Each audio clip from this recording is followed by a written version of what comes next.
Welcome to the Innovates Gaming Podcast, where it is our mission to explore the business and future of video games.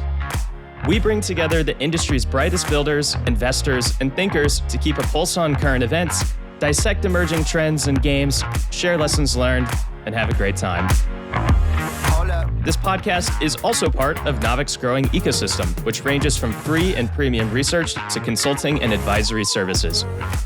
For more information, visit www.navik.co. This episode is brought to you by Zebedee, which welcomes you to a new era of monetization and user retention. Zebedee provides a plug-and-play API and SDK for seamless integration of instant, borderless, and low-fee payments using the Bitcoin Lightning Network. With fees less than 1 cent, Zebedee powers over 4,000 developers across sectors, processing millions of transactions monthly. You too can unlock the potential of borderless transactions to better engage and monetize your global user base, including the unbanked, and simplify the way you handle payments. Start for free at zebedee.io, integrate with just a few steps, and monetize your experiences. Again, that's zebedee.io, or check out the link in the show notes. And with that, let's jump into the episode. Hi, everyone. I'm your host, Aaron Bush, and my guest today is none other than Gal Goldstein, CEO of Candivore. Now, if there's one type of game we all likely have played, it's Match 3. But if you think about it, even though Match 3 has generally gotten more polished over the years, it's mostly been exempt from major innovations, and many of the leading players have remained incumbents. However, what will make this conversation so interesting is that Gal and the Candivore team, with their game Match Masters, are proving that innovating in the classic Match 3 formula is not only possible, but is perhaps also big business. So today we'll be diving into all things Match Masters, how to innovate in the puzzle genre, and how Candivore is going about scaling its game and business. Gal, there's so much here I'm excited to dig into with you. But first and foremost, welcome to the pod. Nice to be here. Thank you, Aaron. Awesome. Well, before we dive deep into Match Masters and Candivore, could you give us a quick rundown of your background in the games industry before making the leap to Candivore? This story kind of like connects to Candivore. I only had gaming experience in two companies. I was co-founder in both Fantomic and then Candivore. I co-founded Fantomic with three close friends by now, the business there was 2008 when Fantomic was founded, and we were mostly around Flash games. So this was kind of like our intro to gaming. We were all like passionate gamers before, but this was our first kind of like job in gaming. We were two developers. I was not a technical person. I was like the free hand that could do like all kinds of like experimental projects. So our main business was basically to understand what the users who are coming to our Flash portal want to play, and then how to monetize on that. But even though we had like some really nice growth in Fantomic, obviously Flash was not like doing great, and the outlook was that it's gonna like die pretty soon. Yeah. So we started like going into mobile, and we started like developing the activities of developing mobile games within the company. This is where we came up with the idea for Match Masters. So it's like Candy Crush was already like crushing it, and Sur, who's a co-founder in Candivore now, is he came up with the idea. I was like, all right, Match 3 is like huge, and PvP was like getting like really good traction with 8-Ball Pool and Golf Clash, and then I think Clash Royale came about from Supercell, and we were like, all right, this idea sounds like really good to begin with. Let's see how we can make it into a fun game. And then basically we worked in Fantomic about a year on the game. We soft launched, we like barely soft launched, I would say, like even the technical launch. And then basically our bosses in Fantomic, they wanted to um, for us to like kill the project and move on. They weren't like very happy with the KPIs, so we ended up being fired. And then we the entire team basically, and then um, we founded Candivore. We negotiated a deal to buy the code and the IP. It was a pretty straightforward deal because the game had like basically like pretty shitty KPIs and um, also like no revenues. So we eventually like got the deal through, and then we founded Candivore. This has been my life in the last 5 years as CEO of Candivore. We started the company, six co-founders, and the seventh joined like right after.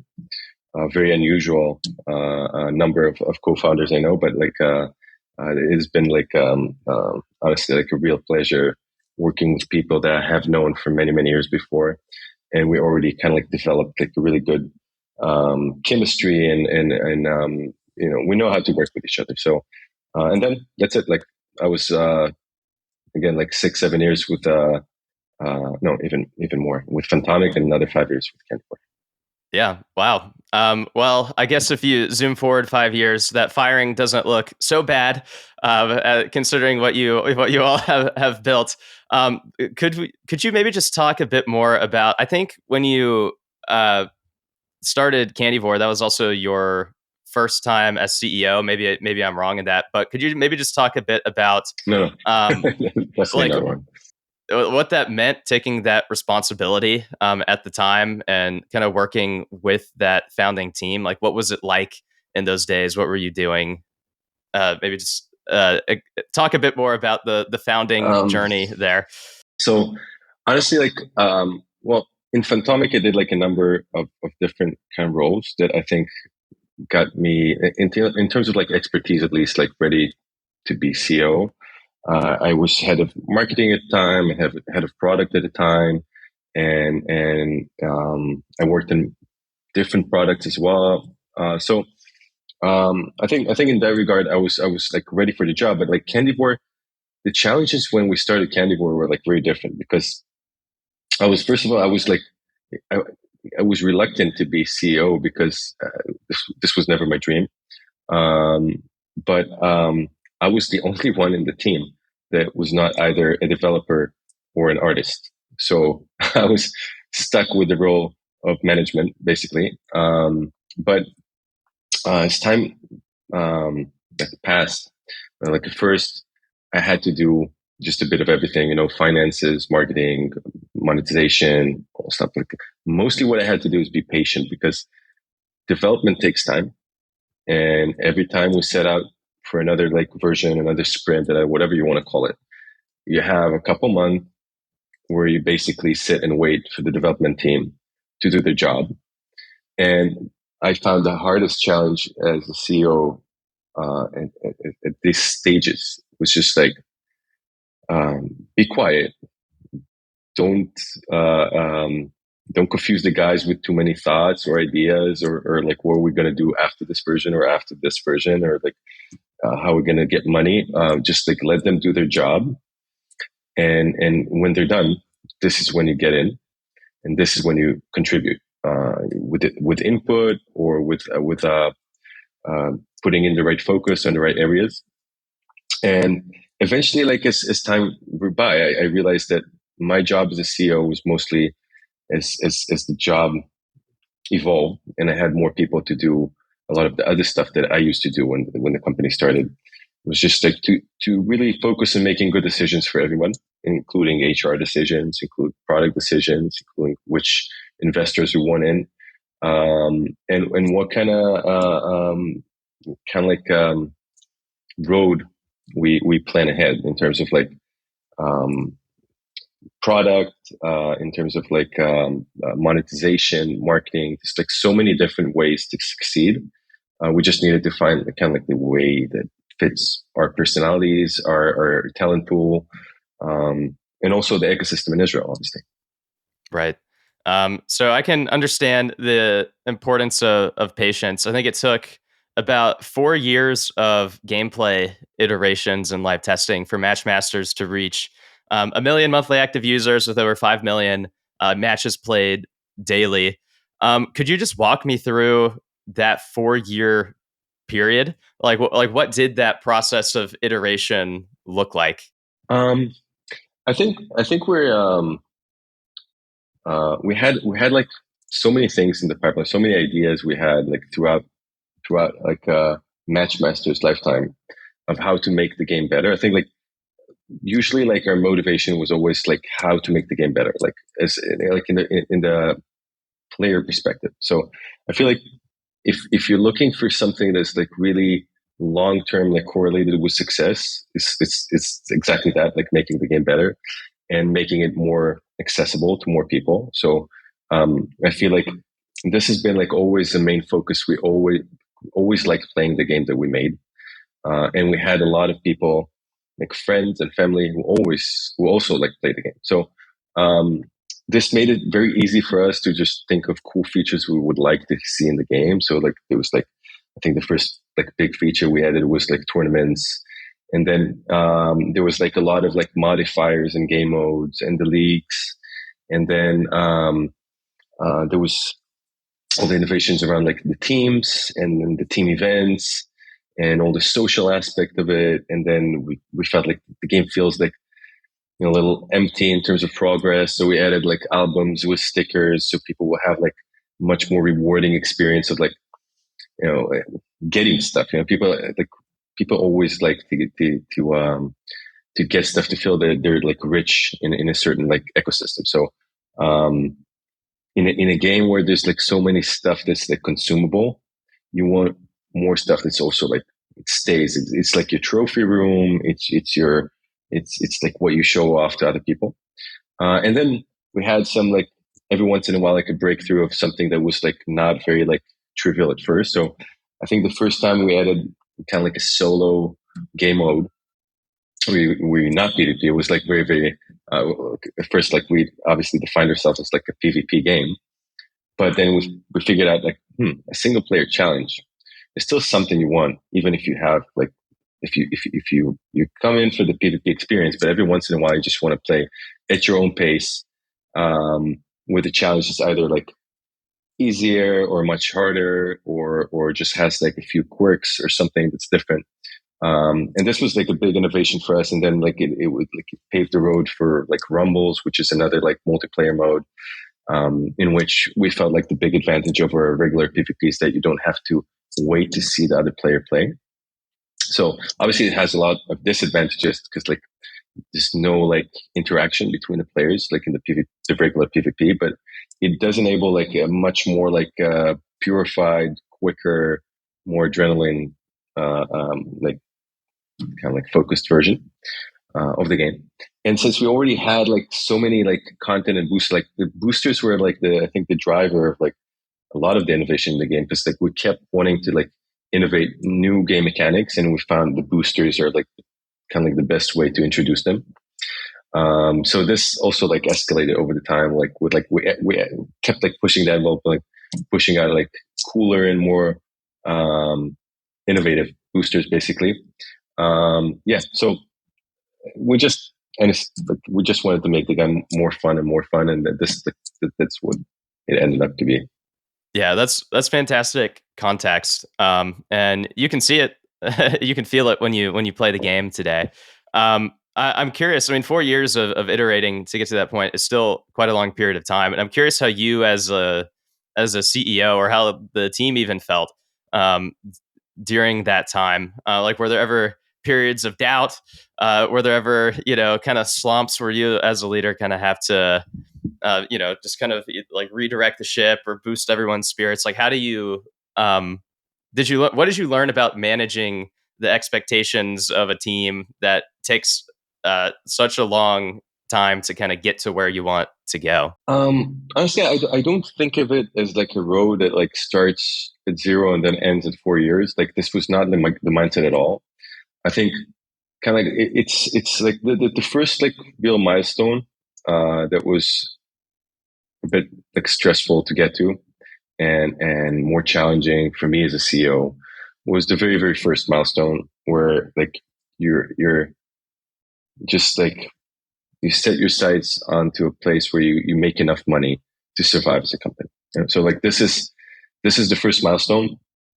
And until that point where you start investing in marketing, you don't really know how your returns are going to look like. You don't really know how your cohorts are going to look like.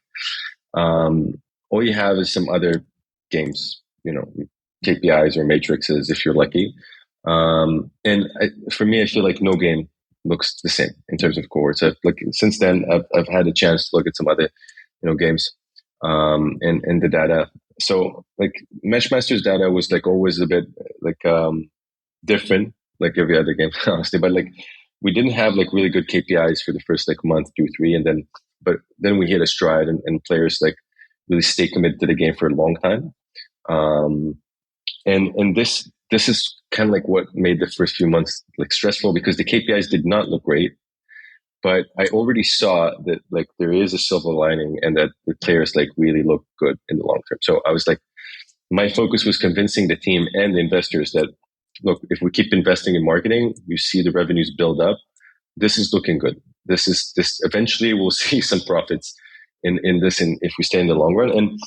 And then after we passed this first milestone where everybody was like, is this company is really here to stay or not? Once that was done, it was very easy because again, this is like for me, any game is always work in progress as long as the team wants it to be.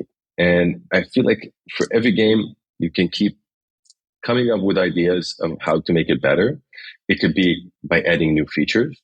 It could be by like getting inspired from new other games, new features, and it could also be just like by improving the quality of the game. So every couple of years we do like a big kind of like facelift for like graphics, effects, sounds, and I feel like this is what game as a service leads you to, is to like always try to improve the service that you provide, make it like more extensive and more inclusive for like more audiences and more types of players, and also improving on like for your veteran players, keep like pushing out new content, just like kind of like the bread and butter of like you have a successful TV show, and every season you need to like come up with new content and new stuff. You don't just like, all right, 4 seasons, that's enough. And I feel like like for TV shows, usually it's very hard to produce new content over time because you have actors who want more and more money every season, and getting all the contracts done, it becomes a nightmare. So eventually they get bored or old or whatever, and then you just can't do anymore.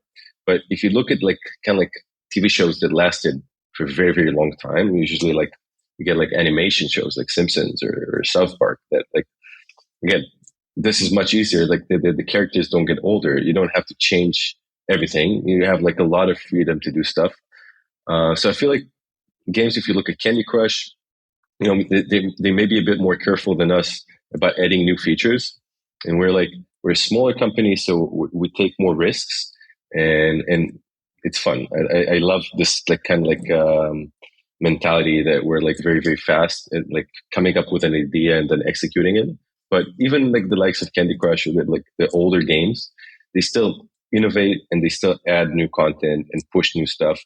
And this is kind of like the journey that every mobile game goes through. This did not stop after 4 years. I think like the version that we're about to release in a couple months is going to be like, again, like a very big version for us. Like we get excited every time, like 3, 4 times a year we release like a big version, and everybody gets like super excited because there's always more stuff in the pipeline, and there's a lot of stuff that we feel like, oh damn, I wish we could push this version, but I have to wait for next version or the one after that. So like we still have like a huge pipeline full of ideas, and this is kind of like our job right now is to prioritize which we are like really excited about. It has to happen now, and which can wait for like the next version. Awesome. That's all really good context, and I'm excited to see what the new version entails. So when Navik deconstructed Matchmasters, one thing we noted was that the game's combination of multiplayer, a unique booster-driven economy, and trophy competition, it makes Matchmasters a unique player experience, just a refreshing new type of twist on the world of match three. And so for those who haven't played, or maybe even those who have, could you just break down like what are like these new features that Match Masters brings to the genre, and why they've been able to resonate so much and turn this game into a big success? Like kind of like the first when we first started with Match Masters, like the idea at first was just well, match three PvP, right? Like we liked the concept. We felt like, all right, we need to just like figure out how it works. So at first we came out with the basic rule set of like, a couple moves each, and like every round like ends after the two players play. And after a few rounds, whoever has the most score wins the game. But this was a bit limited, both in terms of user experience. The game felt a bit flat, and also in terms of monetization. Um, there was this was we had to figure out like a business model, because usually match three games, what they sell you is like when you're about to win a level but you're not quite there, you can get like an extra move, extra whatever booster or something that will help you win the level. But it really can't work in a PvP game. I can't be just like about to lose and then just like buy my way out. This does not make any sense for like the competitive experience, right? Right. So we had to figure out something that would be like a bit different. And honestly, our first try to create some sort of like monetization model was kind of like inspired by 8 Ball Pool and Golf Clash, when they had kind of like a simple betting system on a game. But when we pushed it on Match Masters, we felt like this does not feel like a betting game. Like it's not pool, it's not golf, and it also like doesn't feel fun to gamble on something that's like your progress or your meta, which is like kind of like how you measure yourself in these type of games. So we kind of like switch the coin system into a trophy system, so you have like something to fight over. And then we decided that the boosters are a much more natural mechanic for like creating some sort of like business model around it. And at first we weren't 100% comfortable with one player having like a bit of an advantage over the other player. But the more like I thought about it, like when I looked at, honestly, like when I think about like examples of match masters in the real world, I usually come to sports. And I feel like, in every type of sport right now in the world, there's always like a top dog and underdog, right? And this kind of like dynamic is usually fun. It's not a bug, it's a feature, because people like if all the games were like exactly equal, then it would be like pretty boring. It's much more fun when sometimes there's like a bit of a gap between the players, and it's fun because like it's sometimes fun to be the player with the advantage, but it's also really nice to every once in a while pull an upset as the underdog. So at first we designed like a few boosters, kind of like to see how it works. Um, and all the boosters were like pretty simple. There were like no like carry on from like turn to turn or from round to round, or anything too complicated.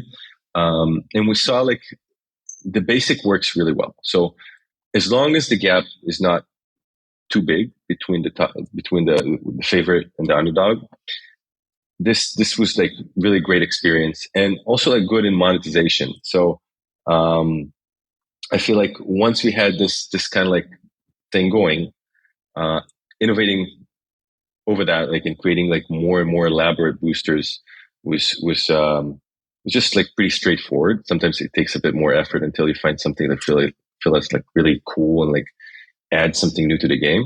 But eventually you get to it, if you try hard enough. And again, like if you look on sports, you have like like top teams in the NBA or the NFL. Obviously, when they meet like some of the lower teams, the lower ranked teams, like that the top team is like 80% to win, and like we looked at this kind of like as kind of like common sense, or a way to compare ourselves. Like if the underdog has at least like, I don't know, 20% chance to win, 25% chance to win, this is an interesting game still. You know, if the underdog has like 3% chance to win, this is now no longer a sport, and this is no like doesn't have a competitive value. So we always like try to balance the boosters between versions, so that like some boosters are naturally like a bit stronger, but there's still like chance for the underdog. So this is kind of like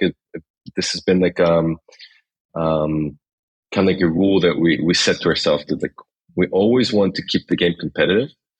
um and sometimes like we overshoot, like we make a booster like too strong by accident, because obviously like when we try it out, there's a couple hundred players maybe testing out a new booster.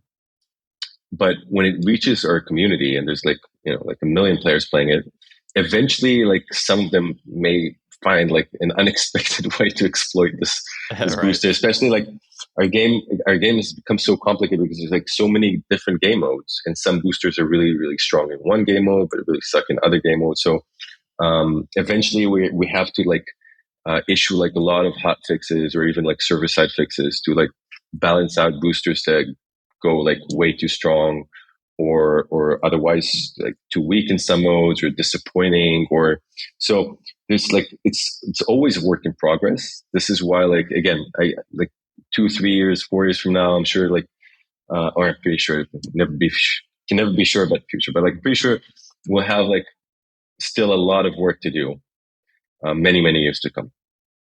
Right. Well, that's all super interesting context. That if you um, change basically match three from single player to multiplayer with all these different modes, how it just means you have to rethink the monetization. You have to rethink all the different pieces. So it's a lot to figure out. I'm curious, why do you think the PvP aspect of match three is something that other teams out there haven't prioritized or figured out? Is it because it's much harder than it looks, and you took all these iterations of trying all these new things for all the different mechanics, monetization, to get to a point that is successful, or is there more at play there? Um, I think it's a combination of a few things. So I think first of all, for any of the big match three games that are like very popular now, I think in order to become like good, successful PvP games, they will need to like really put in a lot of work in changing a ton of things in the game. So this is not something that's you know, unreasonable to do, but it's very very defocusing. And I feel like, you know, they have a game that makes like $50 million a month. For them, it looks like much easier to improve the monetization by 10%, instead of like creating like a whole different ecosystem of like what you buy and what you do and how you play, and rewriting the game engine. And it's just a very you know, heavy duty work. And again, and there's a good chance you fail, because you don't have a chance, like you don't have like the experience in PvP. Your player base doesn't necessarily want PvP. Um, so, and for new teams trying to create a PvP experience, I think it's definitely possible to create it. And I think there's been like a lot of games trying to do it. Like when I when I search match three PvP now, I see like really like a bunch of games. Like it used to be like we were the only one for a long time, but then like we got a bit higher profile. People saw that we're doing well, so a bunch of companies, there's like small time studios, start like, all right, let's do the same as they do. I think it takes with every PvP game, it takes a lot of patience. And I think a lot of people are just like looking for quick wins. So they want a game that virally gets a lot of like organic users. The early KPIs are really good, and Matchmasters was never anything. So we never had like an easy win. We had to work very hard and invest a lot of money in user acquisition throughout the entire growth period of Matchmasters. And we had to work really hard to iterate and innovate and get to KPIs which allow us to scale more and more and more. So I feel like there are quicker wins. What I do like about PvP from a business perspective um, is that because, you know, the players play against each other, you have almost an endless amount of content, right? Once you have like a good user base, so you don't have to create more and more levels all the times. There's none of this like continuous grind to like add like tons and tons and tons of content. We do have to add content every once in a while with a booster or game mode, but the content kind of like requirements are way less, and this allows us to keep the company very small and agile. And this kind of adds to our ability to stay very flexible, um, innovative, keep adding new features because we don't have this like excruciating kind of like effort to always add more and more and more content. Um, so, anyways, these are the pros and cons of PvP, right? Like, it takes a while till you build an ecosystem that works, but once you have this, then the players can like really engage with each other, and that means content is much less priority. Yeah, the lower content need and I guess the higher replayability of the content you have isn't something that I immediately thought about, but that is so true and a unique competitive advantage against others. I want to talk more about Candivore as a company and how you've gone about scaling and raising money and all of those things. But before I do that, I'm just curious to get your general forward-looking view on the match three genre. Like, do you think it's ripe to continue to be more broadly disrupted by new ideas or games like Match Masters continuing to scale up and take more market share, or um, do you think the incumbents will hold their ground? Like, how do you see the Match Three field playing out over the next few years? Well, first of all, I'm very happy with the success of Match Masters and Candivore, but I don't think we're like a disruption in the Match Three. I think Match Three is at a pretty mature stage right now, so um, it's not at a breakneck speed that it once was. But there's still growth. There's still new players to the mechanic. There's still new people with phones, So um, I definitely think there's like still room to innovate and to address more specific, I wouldn't say niche, but more groups of audiences that like kind of like have a different flavor or want something a bit different. So Yeah. I think, obviously Candy Crush like started this big kind of like movement. But then, Playrix came and added a bunch of elements to Match 3 and Royal Match like recently like exploded. So I definitely think Match 3 genres keeps evolving, but I'm not expecting like big disruptions. And I do expect it to keep growing though. I think there's a lot of things about the Match 3 mechanic that make it like a really, really good game in general. So I feel like, a good game, in order to be attractive and fun, it needs to be deep in terms of skill. It needs to be interesting and fun to learn and to get better at. And it needs to have like a good balance of skill and luck in every specific game. So if you look at sports again, you look at sports that are more popular and sports that are less popular. So you have like uh, less popular sports are like chess or running a 100-meter race, or because like it's very deterministic. Like the player who's better will almost always win, even if they're just like slightly better than the next guy. There's not a lot of surprise or underdog experience there. And if you look at like really successful sports, like either American football or European football, and these games are like usually decided based on like a couple of like dramatic events during the entire night, like a touchdown or a goal or something like that.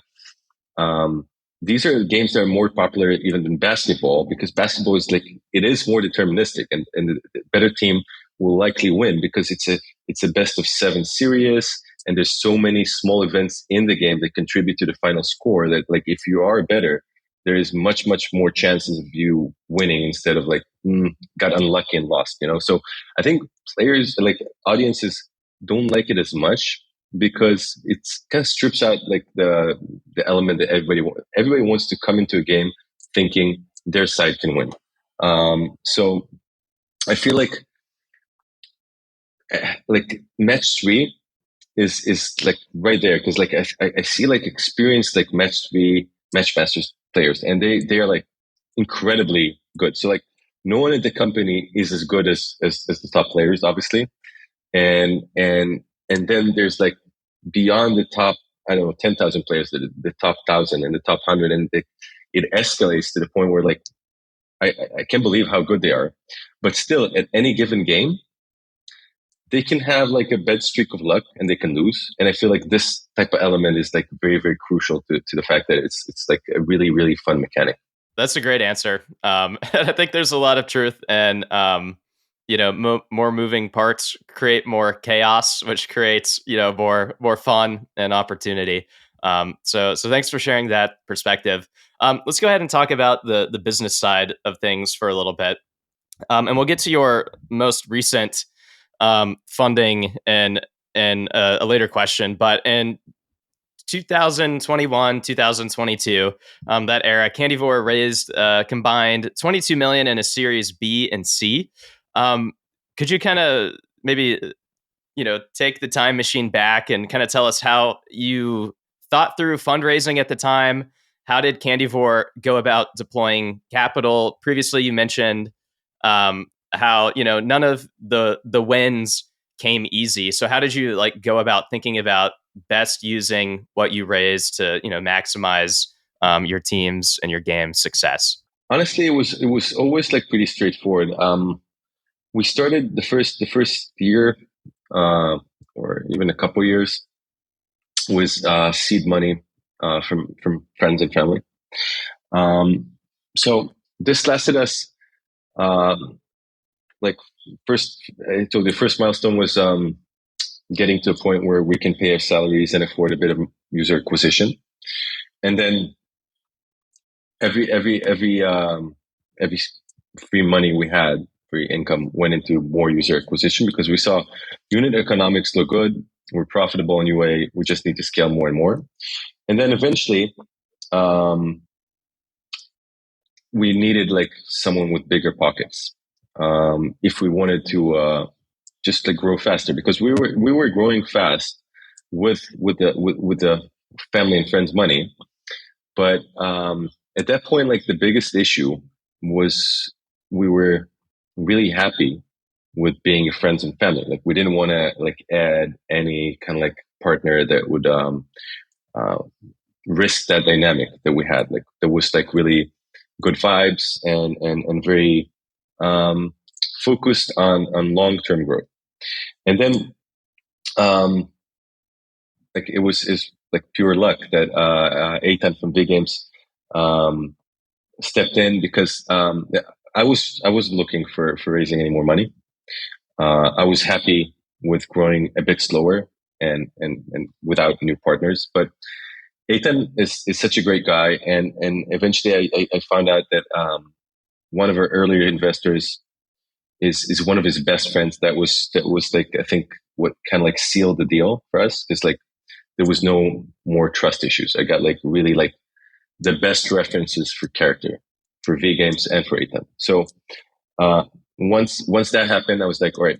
He said like take $10 million here and let's see what you can do. And then eventually, like the friends and family added another couple million, and once V Games was in, and we accelerated our growth with the extra capital, which all went obviously to user acquisition because we saw, ROI. We had like hundreds of percentage, like big margins. So just push all of it into getting like basically new users. And then when we started finishing this money, we figured, yeah, we can accelerate further with more money. So V Games pushed in another $10 million.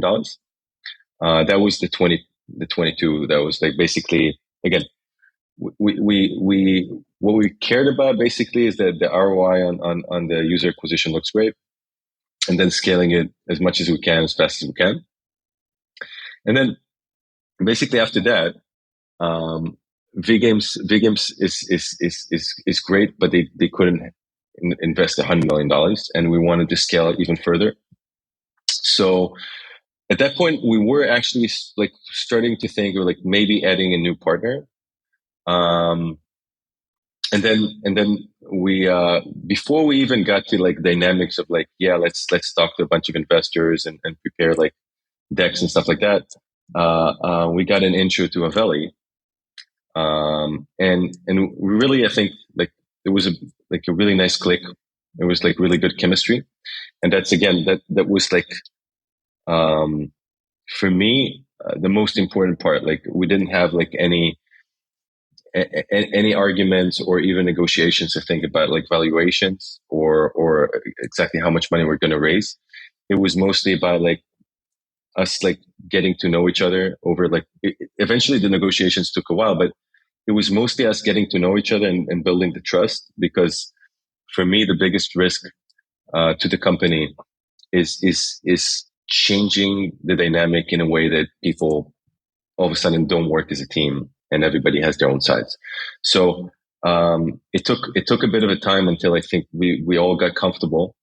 But now I think we couldn't be happier, honestly. Like this is like a really really strong team from Haveli, and honestly, like it's a pleasure working with them. And this is you want a partner who helps you out in the sense that they add more value and also give you confidence to follow kind of like what you're doing and keep doing what you're doing. So I think they're bringing both of these values in. They're like very supportive and very like giving give us like the credit that we earned by like getting the company to this point. But they're also like helping us like opening doors that were like harder for us to open before. Um, new expertise, new consultants, new people who are like deep into the numbers and have also seen numbers of many other different success stories. So this is kind of like what led us to where we are. Like always, it's the hunger for like growing faster and investing more money in user acquisition. I feel like organic installs these days are like positive K factor is like a thing of the past. It like happens like once in a blue moon. So if you want people to actually try your game, you have to put it in their face, like show their game, your game. And there's like just like so many other games in the store, and a bunch of them are high quality. So they will only give a try to someone who really like brings it to their attention. So this I think is kind of like this has changed what kind of games can succeed in today's world. It has to be a game that can support user acquisition because the ROI has to be like high. And luckily we got optimized enough so the ROI can be high enough and we can sustain bigger and bigger amounts of user acquisition, and we can scale it with money. And basically it's almost like, investing in real estate. You put in a lot of money into like a cohort of user, and then you start like collecting over a very long period of time. That's all a great answer. I have a couple of quick follow-ups about the latest round that you raised. I mean, 100 million is a lot of money, and congrats for being able to raise that much and set your company up for like a new tier of success. That's exciting. Simple question is like, like where is that money going? Is most of it still going to customer acquisition, or how are you thinking about scaling your team? And then my second question around this is just sort of why Haveli? I think they're more private equity bent, and so why did that lens appeal to you as a business? All right. So the first question. The team. First of all, we're a very small team. We're like still around 70, even under 70. So cost of salaries or HR are still a small fraction of the company's revenues.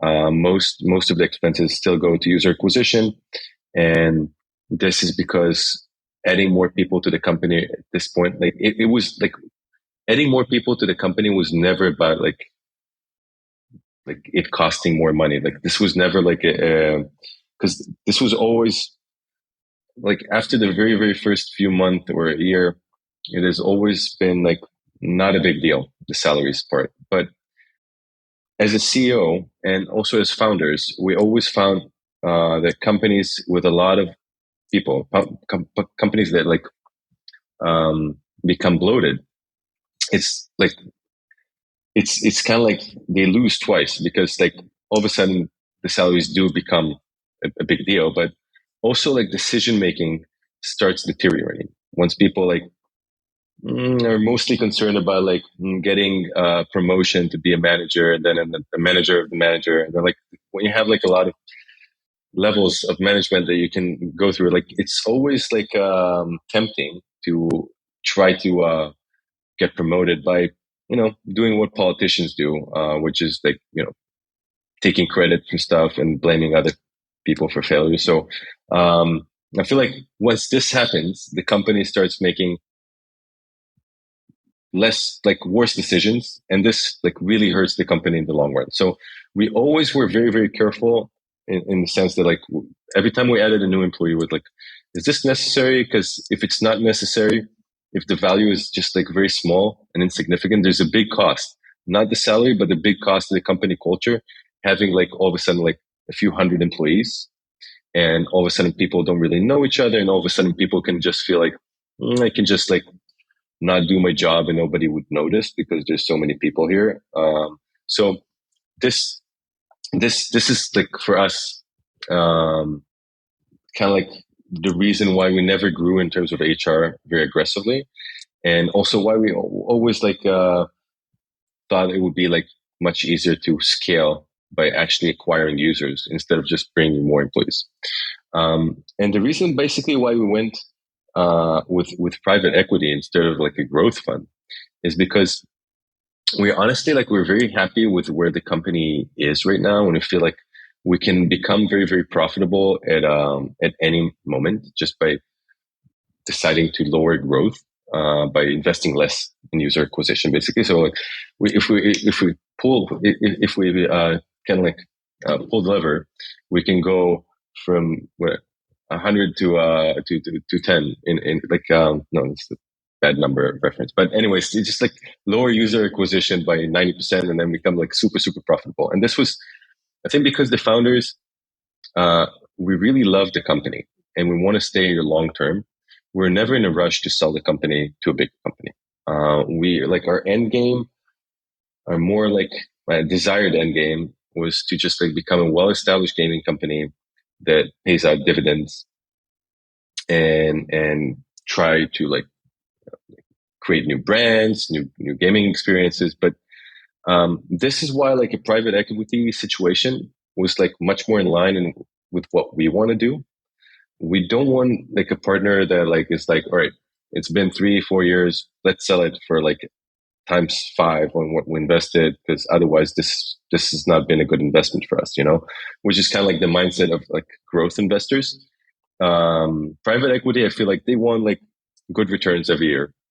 And in that, like, I think like the best way to like make sure or like, optimize the chances of like less friction between the owners of the companies if everybody has the same kind of like long-term view of what's a success.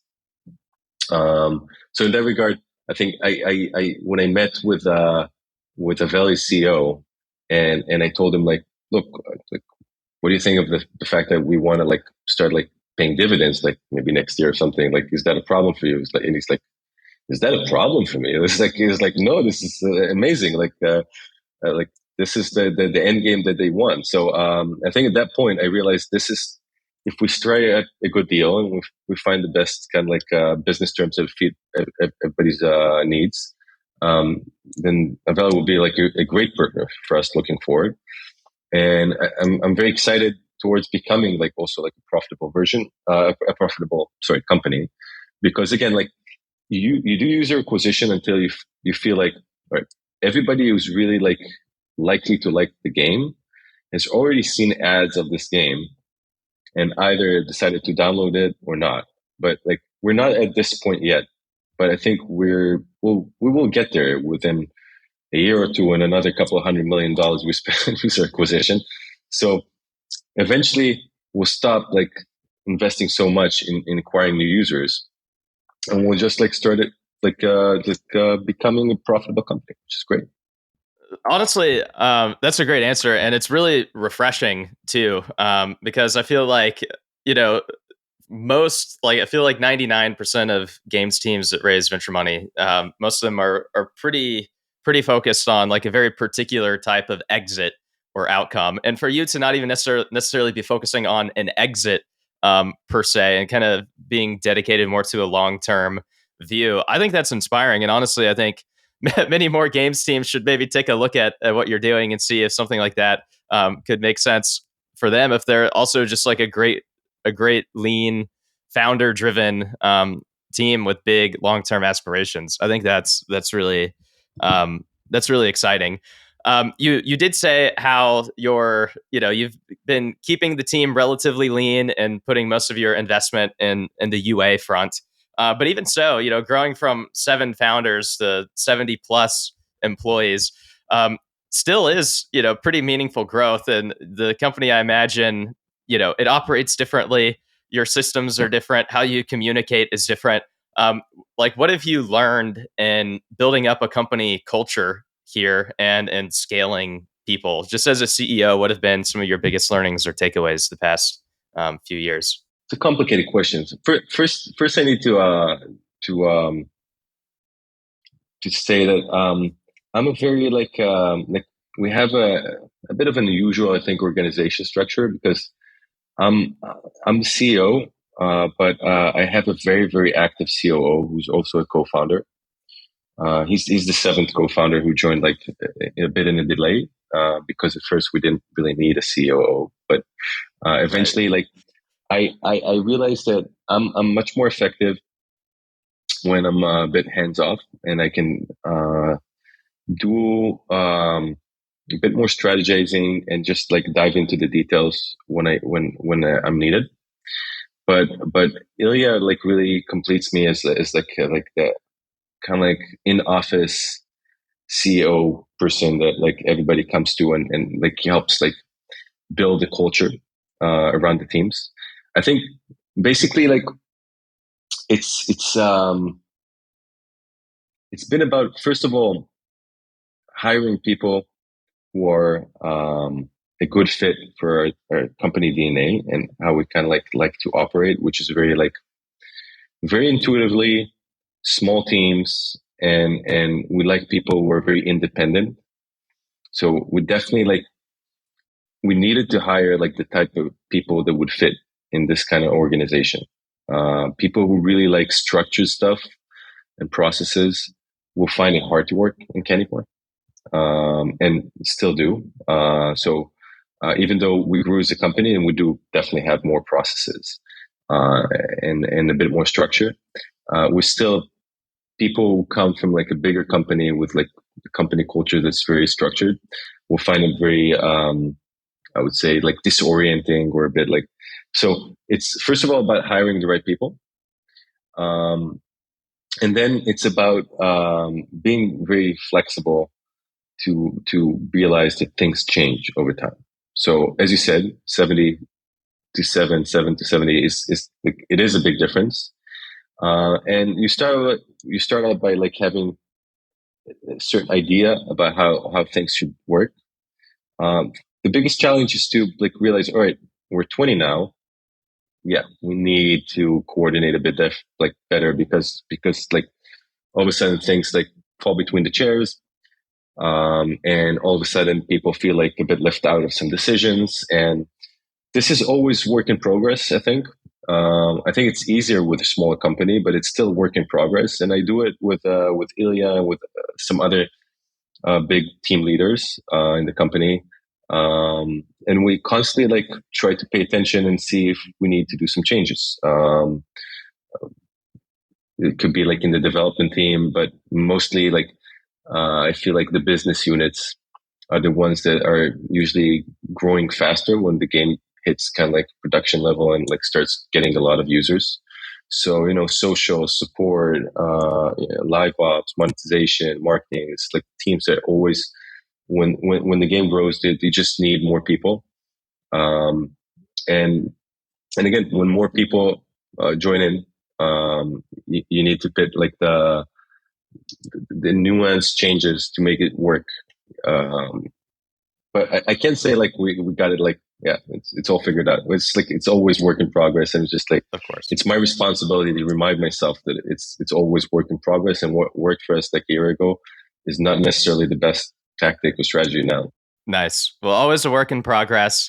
I guess you're about 6 years in to Candivore at this point. Really, the final question from me is, I guess if we take another 6 years into the future, what do you think Candivore looks like then? Like, what are the main differences you see compared to today? I think like vision, our vision for the future is basically to have 3 or 4 successful titles. Each one of them, in terms of like size and HR, should be about the same as Matchmasters today. Maybe a bit bigger, maybe up to 100 people. I think that would be like max size for like kind of like a game team. But I do feel like it's very healthy for a company to have more than one product. Obviously, we're working on new products now, but we're still, everything is very like early stage right now. So this is definitely like our biggest challenge right now is to reproduce the success with Matchmasters. Yeah. And obviously, like we still have like aspirations to make Matchmasters like 3 or 4 times or 5 times bigger than it is today. So I would say in 6 years, we'd like to have like Matchmasters is like a hugely successful game, like in top 10 grossing, and another 2 or 3 games that are somewhere in the top 20 or 30 games. Heck yeah. Well, that sounds awesome. And you'll all be rolling in the dividends, when that happens, which I'm sure will be awesome as well. Well, amazing. This has been a fantastic conversation. Gal, thank you so much for joining me today. And I can't wait to see where Candivore goes from here. If you enjoyed today's episode, whether on YouTube or your favorite podcast app, make sure to like, subscribe, comment, or give a 5-star review. And if you want to reach out or provide feedback, shoot us a note at podcast@naavik.co or find us on Twitter and LinkedIn. Plus, if you want to learn more about what Naavik has to offer, make sure to check out our website, www.naavik.co. There, you can sign up for the #1 games industry newsletter, Naavik Digest, or contact us to learn about our wide-ranging consulting and advisory services. Again, that is www.naavik.co. Thanks for listening, and we'll catch you in the next episode.